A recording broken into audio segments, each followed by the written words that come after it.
Well, hey everyone, I'm Casey Hewson, your host of Spirecast, where we bring you conversations to help you thrive in ministry. And today we're continuing a two-part conversation with Mitch Harrison about how to build a plan for personal replenishment. In case you missed it, Mitch Harrison is the executive pastor at Canyon Ridge Christian Church in Las Vegas, Nevada. He is also the founder of Refill Coaching and speaks regularly to groups of business leaders and church leaders about identifying burnout and developing a plan to replenish and to refill. Welcome back, Mitch. We're excited to have you for part two. Thanks for having me back. Of course. Well, last episode, we talked about rest and releasing emotional baggage. Today, we will explore receiving our purpose, recreation, and relationships. Why do you find a church leader receiving their purpose is something that supports replenishment? Yeah, it seems like an odd topic, right? In this plan of personal replenishment. You oftentimes don't think of it like that. But what I've discovered is that this is where the energy, the fuel for our ministry comes from.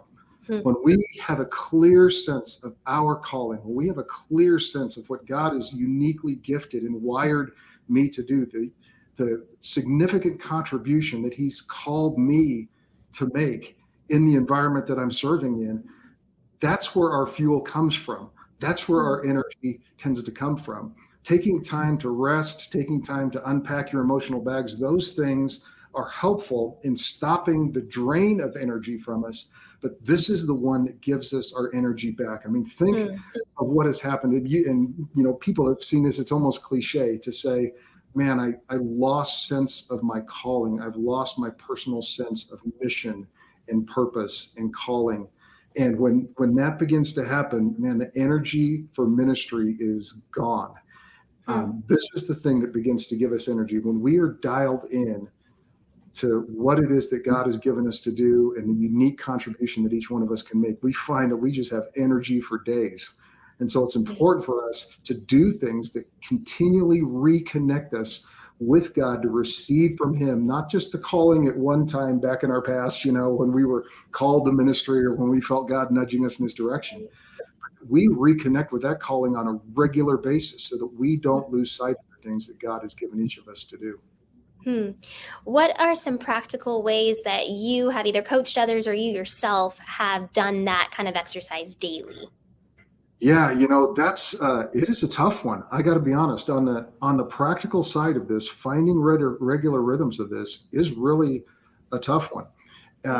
This is where our personal quiet time, our personal time with God every day, needs to come online for us.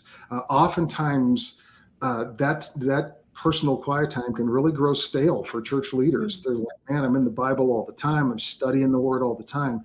But it's probably because they have spent time thinking about how they can serve others with what they're studying or what they're learning from the Word, as opposed to, God, rekindle in me your sense of what you're doing with me. God, rekindle in me our relationship and the calling that you have on my life. And so setting aside time for that every day with spiritual practices, there's so many apps and so many different tools available that can help us with that. There's some that I have put into practice that we have used and leveraged in the life of our church and in our staff. One that I'm using right now is called Lectio 365. It's just simply an app, and there's a ton of them out there that you can find that really begin to help us to lean into what God is saying to each one of us individually and not losing sight of that. Certainly that's a part of the practice that where it begins. So on a daily basis, that's kind of a no-brainer for us to go to. But more on like a weekly basis, on a monthly basis, the things that we're taking in, the places that we go for inspiration, for encouragement.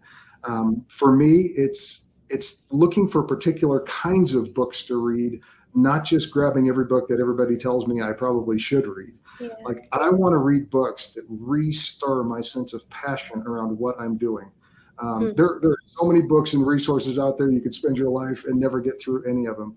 I particularly look for books that restore my sense of calling and mission, things that I start to read the book, and if it connects with my heart and begins to stir that that white hot why in me around what I'm doing, I'll keep going. If it doesn't, I'll go find another book, podcasts, those kind of things that stir that sense of calling in me. I'll go find those kind of things and do that for sure. Yeah. Great examples. I like how you include recreation in the replenishment cycle. What do you see church leaders learning about God when they intentionally do activities that bring them joy? Yeah, it is the easiest go-to when I talk about rest. Oftentimes when I ask people, what is it that makes you feel rested? They immediately jump to things that are recreational. I go hiking in the Mhm. woods, I go walking by the beach, I, go do this hobby or that hobby, and they talk about those kind of things because those things, those moments of fun drag us away from our work. In fact, Yeah. I mentioned last time that I'd asked this one guy who seemed to know these kinds of things. I said, man, why do you think we need to have fun? Fun seems so frivolous. I mean, we're about the work of God here. We're doing important things. Why do I need to have fun? And his answer was this: that fun drags us into the present. That Mm. fun and enjoyment are those things. In fact, he said, you've never had fun except for moments when you were fully present. And Wow. he went on to say, you've never actually had anything significant happen to you, never had a significant conversation with anybody when you were Mm. preoccupied or distracted. And it seems like those moments of enjoyment, those moments of recreation that we can get away from the work and set down our work are the things that really stir life in us. I mean, even the word, right? Recreation. I mean, it's Right. this time when we get restored by the joy of God in each one of us. I mean, it's no small fact that we're told that it's the joy of the Lord that's our strength. Hmm. When we sense God's joy of being with us and our joy of being with Him, that we actually gain strength in that. And Hmm. so, setting aside intentional times of recreation and fun help us to rest, but it also reminds us of the enjoyment that God had in mind for every one of us. Yeah. There's this passage at the end of First Timothy. It's in First Timothy 6 that everybody quotes when we're talking about giving. It's about tell the rich in this present world to be rich in generosity and all these things. Yeah. But he talks about how God gives us everything for our, and Mm. you think he's going to say in the context of the verse, he's going to say for our stewardship, right, or for our provision. But what he says is that God gives us everything for our enjoyment. Mm. And God intended for us to know joy in this life. And in fact, there are some studies that even the people at Yale University did around emotional intelligence that tell us that the core of our emotions is joy and happiness.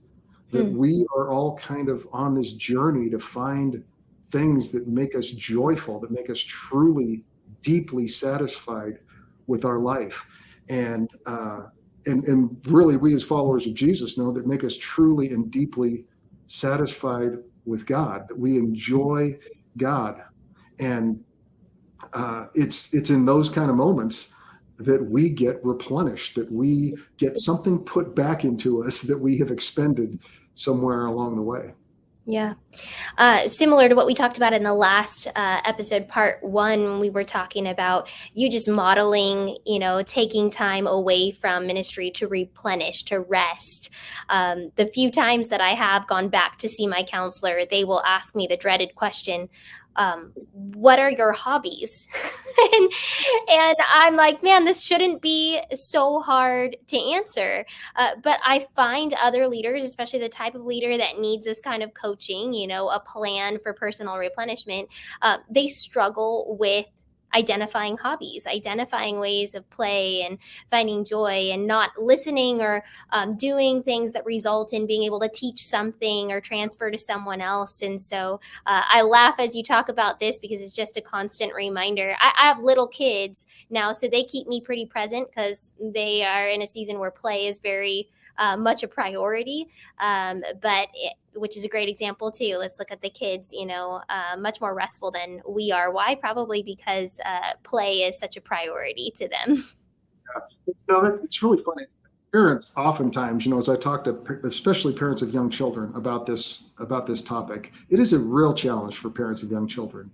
Yeah. And we raised three boys here in Las Vegas. They're older and grown now, but it is a real challenge. And Yeah. one of the things that I wish somebody would have told me along the way, and even though this sounds so counterintuitive, but I wish somebody would have told me along the way, Mitch, you probably should set aside periods of time when your only goal is to enjoy your children, not to parent Mm. them.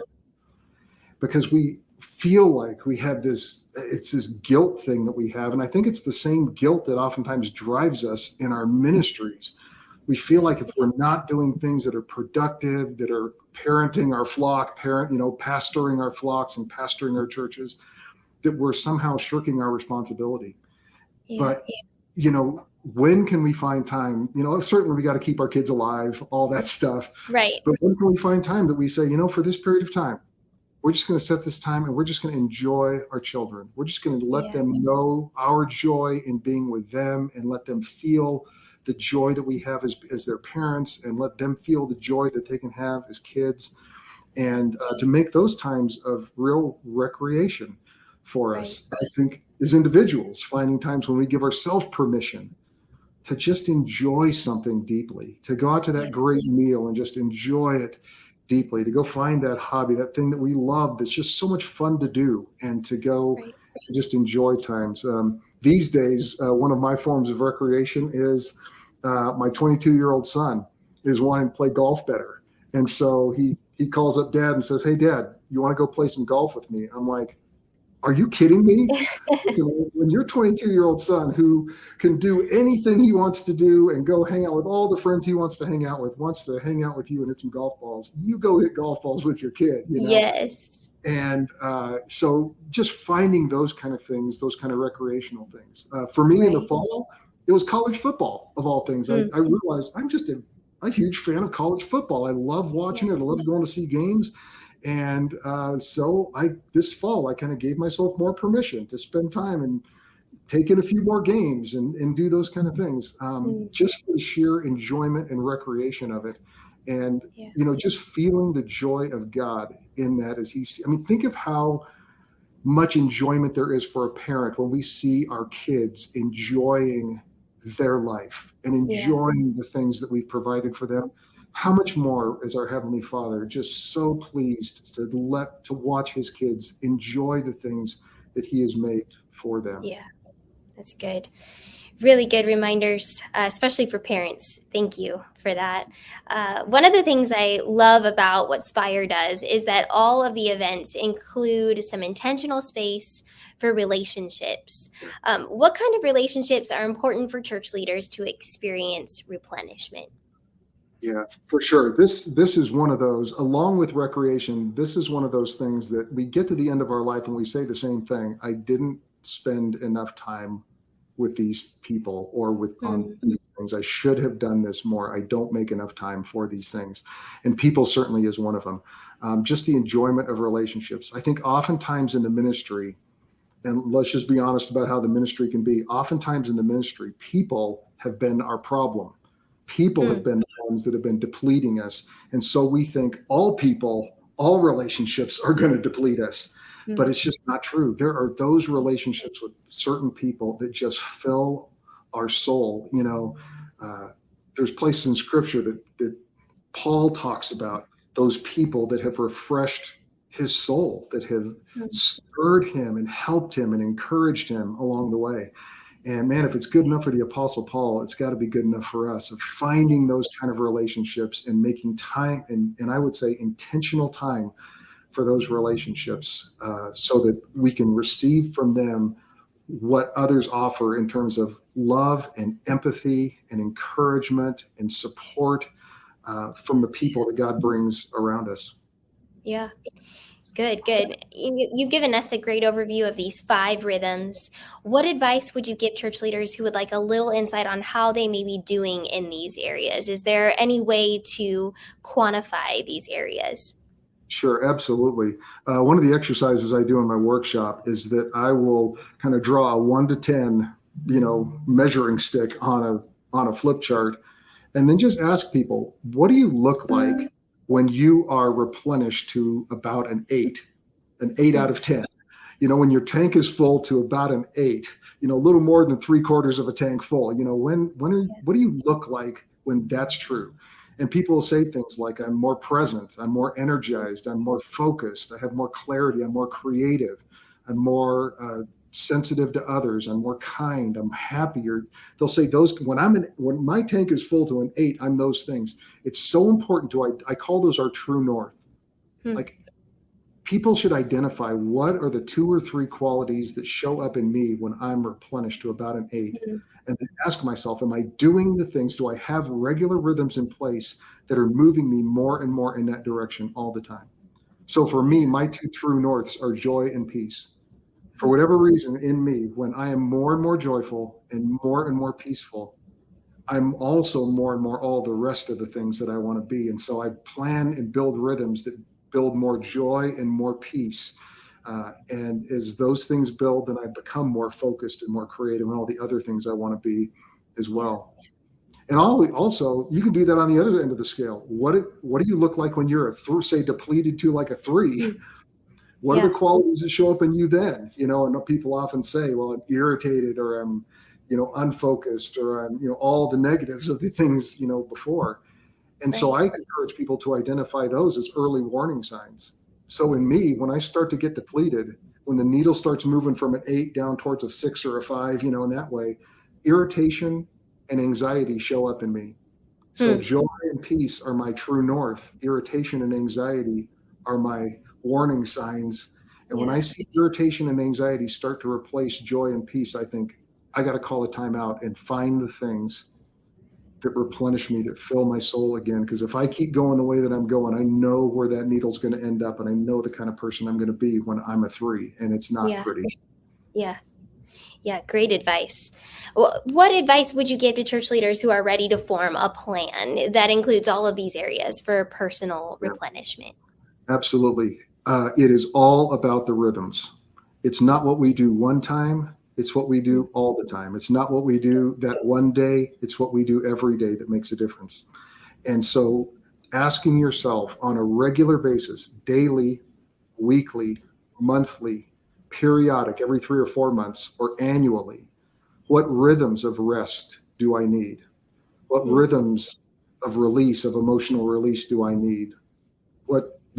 What kind of time do I need to spend on a monthly basis, or on a daily basis, or on a periodic basis, stirring that sense of calling, letting God come and restore my soul and restore his calling in me? So taking those 5 rhythms and then just asking on a regular basis, daily, weekly, monthly, periodic, or annually, how often do I need to be doing the kinds of things that add these things back so that I can show up as an 8 80% of the time? That's good. I imagine that you've incorporated this into your calendar, or some sort of tool where it's right there in front of you. It's keeping you on track. Can you talk a little bit about that? Yeah, exactly. And I do. And that's what I do with the workshop. The workshop is all about helping church staffs and teams and individuals to set up this kind of regular rhythm. I have a tool that's built that helps walk them through the actual setting up of this kind of plan. And again, I really believe we need a plan. It's not good enough for us to guess. The kinds of strains that are on church leaders today does is not helped by a hit and miss, approach. It really Mm. is helped by setting up this kind of regular plan.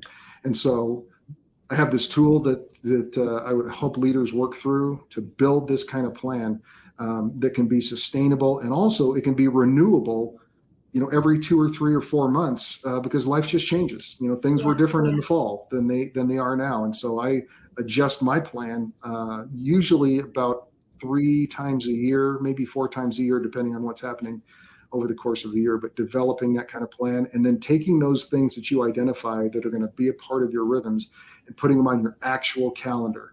Yeah. For me, if things aren't on my calendar, they're just not in my life. Yeah. So even putting relationships on my calendar, I have times when I say, take Nan out to dinner, my wife, and Yeah. it's really bad that I got to put it on a chart or put it on a calendar, but man, if it's not on the It's important calendar, for it's you. not my life. Yeah, Yeah. absolutely. Yeah. Well, I imagine there are going to be people who want to take this a little bit deeper and maybe go through your exercise with you to really get to the bottom of a personal replenishment plan. Where can they learn more about your work? Yeah, all of this I talk about on my website at refillcoaching.com. And there's a place there where leaders can get a hold of me and begin to have conversations around this and how we can begin to help them build plans like this for them. I love it. Thank you so much, Mitch. These part one and part two were really helpful. I always say they're helpful for me, and I pray and believe they're going to be very helpful for a lot of other leaders out there. So thank you so much for your time. Absolutely. Well, everyone, we want to invite you and your team to join us in Nashville, Tennessee for Spire Conference 2023 on September 26th through the 28th, where hundreds of ministry leaders, we're going to gather together for a 3-day leadership event where you're going to be able to connect, collaborate, and to be encouraged for a new season of ministry. If you haven't done so already, you can register your team at spire.network/Spire Conference. Thanks again for joining us today. We will see you again next time.